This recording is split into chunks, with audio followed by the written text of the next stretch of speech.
I'm going to be explaining how I finally got lean after years of struggling and not achieving the body fat percentage that I wanted. So, a bit of backstory: I used to be skinny fat, I had absolutely no muscle mass, I had chubby cheeks, a little bit of a tummy, and I just looked really small in general. And after years of trying and failing, going through bulks and cuts that really didn't amount to any progress in the end, it wasn't until I learned some of these concepts that I'm going to explain in this video that it really allowed me to achieve those lower body fat percentages that I always wanted to achieve.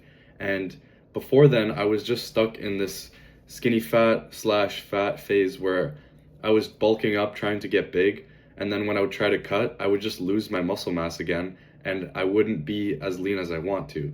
So in this video, I'm going to be explaining exactly how to avoid doing that so that you can actually be happy with how you look in the mirror, as well as show off the gains that you're making in the gym. So the first thing I changed when I started making more progress towards getting that aesthetic physique is I actually lowered my volume in the gym. And the reason I did this is because as a natural, we have worse recovery compared to people on steroids.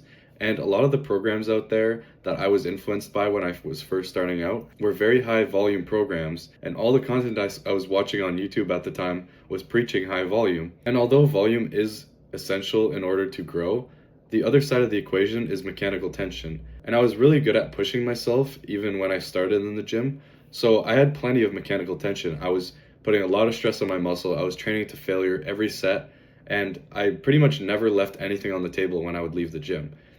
And although this worked at the beginning, when I started getting a bit stronger, pushing more weight, I realized that I just stopped making progress. And because all this content was telling me to do more volume and all this stuff that was just really misleading, I started listening to them. And so I added volume to my program.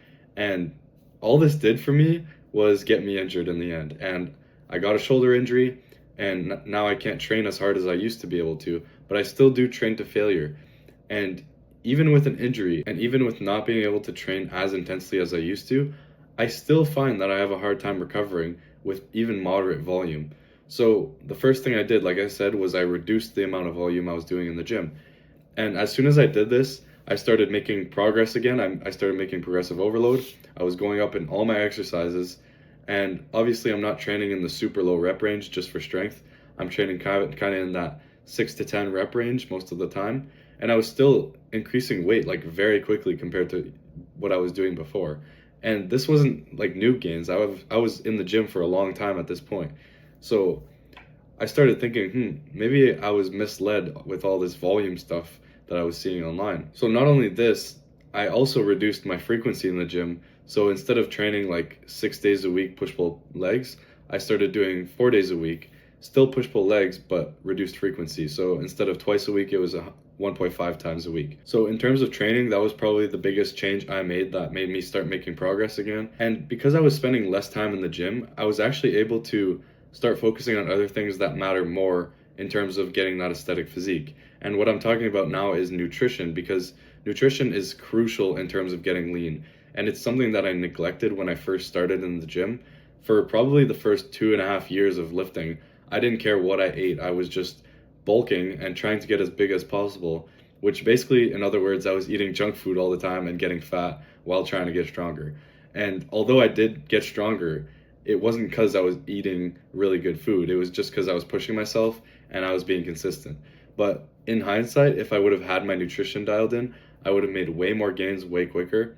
And it's something that if you can just focus on when you're first starting in the gym, you can just figure it out early, and in the future you're going to make so much more progress compared to other people. A lot of people get in the gym for aesthetic reasons or trying to build their self-confidence, and they want to like how they look.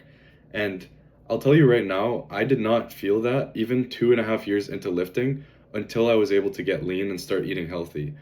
And eating healthy has so many benefits, but in terms of just looking aesthetic and feeling good about yourself, it clears up your skin. You can actually see your jawline, your facial structure.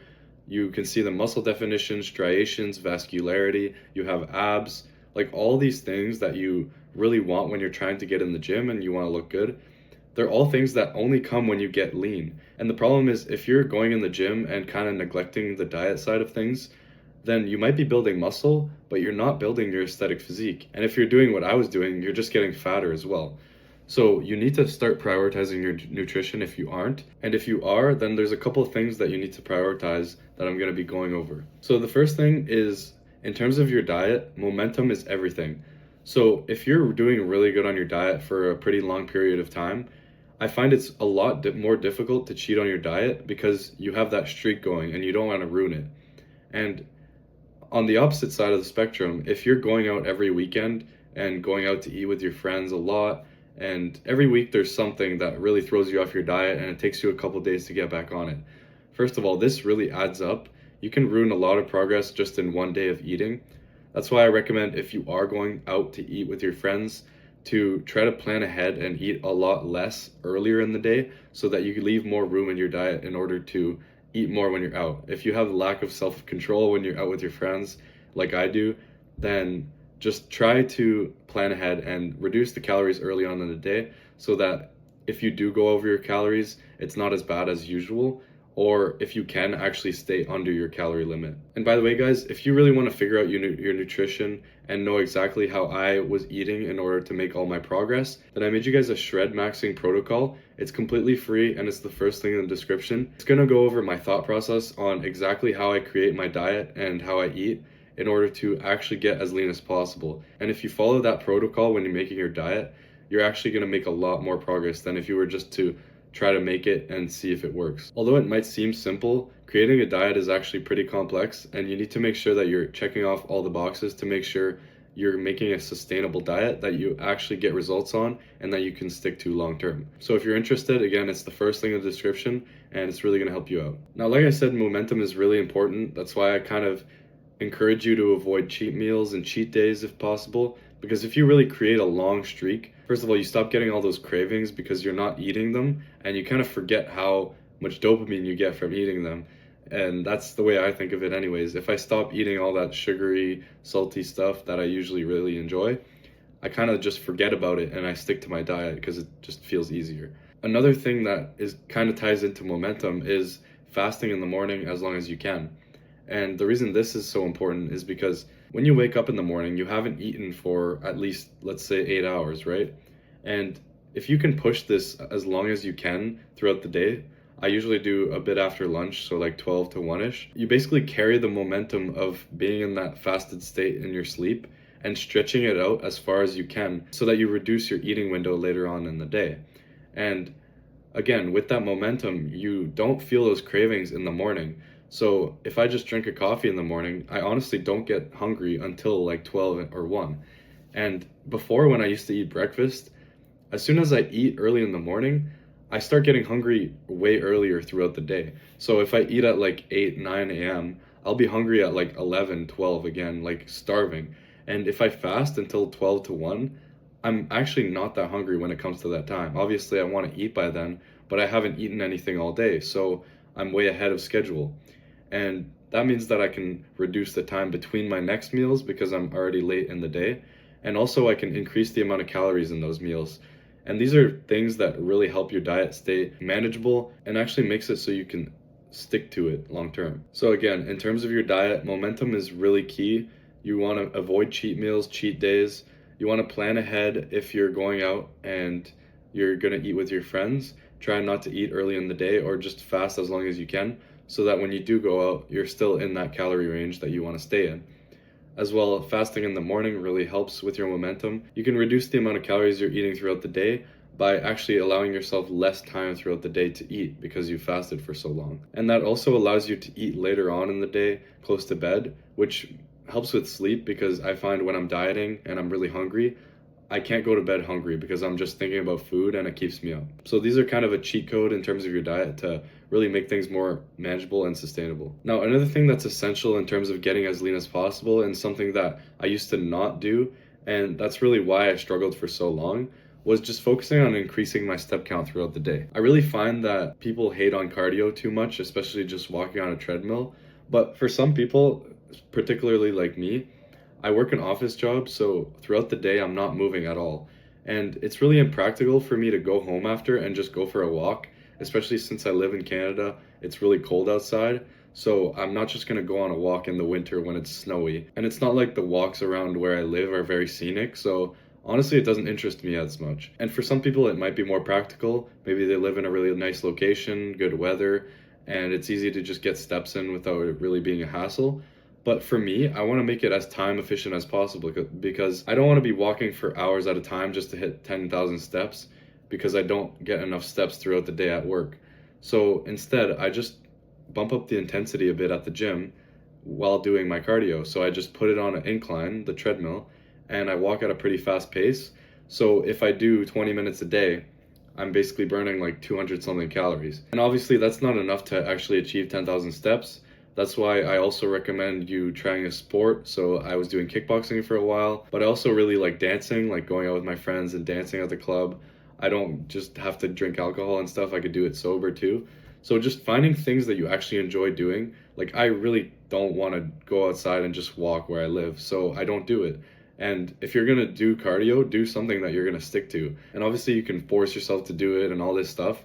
But if there's alternatives and they both achieve the same goal, why not pick the one that you actually enjoy, right? So for me, I really don't mind walking on that treadmill anymore. I've built my tolerance up to it, and it's honestly nothing. I just play my favorite music and it's not a big deal. So right after my workout, I just hop on the treadmill for about 20 minutes on an incline, and by the end I'm sweating, I'm full of endorphins, and for me it works. So if you want to try the way I do it, you can try it, but just find something that you actually enjoy doing and that you can increase your step count while not driving yourself mentally insane doing something that you don't want to do. Now, the last thing I want to talk about is in terms of plateaus. And when you're trying to get as lean as possible, it's inevitable that you're going to stop making progress sometimes and hit plateaus that don't allow you to go under the level of body fat you actually want. So when this happens, you really need to remember not to freak out and not think that, oh my God, I'm stuck at this body weight forever. I can't get under it. I'm gonna go back and weight. I'm barely eating anything. What do I do? And this is exactly how I used to think because I wasn't educated enough to realize that it's really not a big deal. If you end up dieting for a long time and you'd make mistakes and you end up really low in calories, like under 2,000, and you're still not losing weight and you're still not low enough body fat to where you're happy, it's completely okay. Just recalculate your maintenance calories, go back to maintenance, and master that new body weight that you're at. So spend 2 weeks at least just at maintenance, feel sustained. You're going to be eating more, you're going to be feeling better. You're going to give your body a break from all the fatigue, the diet fatigue that you're getting. And once you master maintenance and you figure out where you actually are in terms of what you can eat throughout the day and stick to that weight, then from that point, because you've kind of done a mini reset, you can go back into a deficit again and you're going to be making progress again. And the reason that people freak out when they go into a cut and it doesn't work out is that they forget to realize if they just take a little break and go back into it, they're going to be making progress again. Because most of the time when they plateau is that their body kind of adapted to their new metabolism and their new body weight and the amount of calories they're eating. So basically they're really low in calories, and through things like NEAT and thermal effective food, their metabolism actually dropped down low enough to where they're not actually dropping weight anymore. And that's completely fine. You just need to take a break, go back up in calories to bump up your metabolism again, and then slowly go back down again. And if you do this, you're going to be completely fine. You're going to start making progress again. There's no reason to freak out if you stop making progress and you don't know where to go from there. Just take a little break and you'll be fine. And again, guys, if you're struggling with getting as lean as you want, then I made you guys that free shred maxing protocol. It's going to go over exactly what I do to get lean and how I make diets that I can actually sustain and make progress with. So check it out if you're interested. It's the first thing in the description and it's completely free. Thanks for watching.